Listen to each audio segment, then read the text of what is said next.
They say once chains touch your skin, you are never the same. The weight does not leave your wrists even after the iron is gone. But history forgot to tell one truth. Sometimes chains do not break a man. Sometimes they sharpen him. In a quiet African kingdom near a great river, there lived a boy named Kintu. He was not born into poverty, nor was he born weak. He was the son of a respected noble, raised among elders, taught to listen more than he spoke, and trained to understand leadership long before he understood power. His future was already written in the language of respect and responsibility. But power attracts jealousy the way blood attracts flies. One night, while the moon watched silently, betrayal crept into Kintu's home. His own uncle, a man who smiled in daylight and poisoned in darkness, sold him. Not to strangers at first, but to men who traded human lives like livestock. Kintu was bound, gagged, and dragged away as his village slept peacefully, unaware that one of its sons was being erased. As the chains closed around his wrists, Kintu asked a single question that echoed in his heart long after his voice failed him. Why? No one answered. The road swallowed his childhood. He walked for days that blurred into weeks, watching strong men collapse and children cry until even tears refused to come. The ground drank blood and despair without mercy. By the time the ocean appeared, smelling of salt and death, Kintu understood something important. This world had rules, and ignorance was fatal. At the coast, names lost their meaning. Identity was stripped away with clothes and dignity. Kintu became a number, marked and counted, pushed into the darkness of a slave ship where air was scarce and hope thinner than breath. In that floating tomb, he learned the first rule of survival. Silence keeps you alive, observation makes you dangerous. While others screamed, Kintu watched. While others broke, he remembered faces, voices, commands, patterns. He stored pain the way a warrior stores weapons. Across the ocean, he was sold to a plantation owner who believed slaves were less than human. The man thought cruelty created obedience, but ignorance blinded him.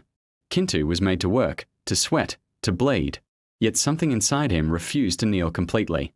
He listened carefully, learned numbers, understood trade, memorized schedules, and observed how power truly worked. He noticed that chains were only the surface. Systems were the real prison. Years passed, and Kintu became useful. Then trusted. Then necessary. The master gave him responsibility, believing obedience meant loyalty. But obedience was only a mask. Kintu was studying wealth, fear, control, and opportunity. He was learning how empires moved without crowns. Then one night, fire answered his patience. A rebellion erupted on a nearby plantation. Screams split the sky, flames swallowed buildings, and confusion ruled the darkness. While guards ran toward chaos, Kintu moved with purpose. He did not run blindly into the night. He disappeared with intention, carrying knowledge instead of chains. Time reshaped him. Years later, ships arrived again on the African coast. But this time, they did not carry broken bodies or clanking iron. They carried goods, weapons, and men who moved with discipline. At their head stood a calm, commanding figure dressed in royal cloth, his eyes heavy with memory and sharpened by experience. The elders stared, uncertain, until he spoke in a voice they had not heard in decades. "I was taken from this land in chains," the man said. "I have returned with understanding." Whispers spread like fire through dry grass. The man knew trade routes better than traders. He spoke foreign tongues with ease. He understood how outsiders negotiated, lied, and conquered. He did not beg for power. He offered solutions. Villages that listened prospered. Traders traveled safely under his protection. Bandits vanished. Justice returned slowly, like rain after drought. The kingdom that once betrayed him was no longer strong. Greed had hollowed its leaders.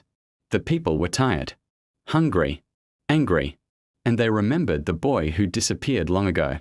When the old king finally confronted the stranger, recognition cut through the years like a blade. "You were the child we sold," the king whispered, his voice heavy with fear. The man looked at him calmly. "Yes," he replied, "and I learned how kings rise and how they fall." There was no war, no blood-soaked revenge. The people chose their future with open eyes. The throne changed hands not through violence, but through truth. At sunrise, the boy who had once been counted as property was crowned king. Not because he desired revenge, but because he understood pain. As ruler, he outlawed the selling of his people. He opened paths for learning. He turned trade into strength instead of suffering. He did not erase the past. He transformed it into protection. Years later, when asked how a slave became a king, he answered simply, his voice steady and free. "They tried to erase me," he said. "They only trained me." And the land remembered him not as the boy who was sold, but as the king who returned whole.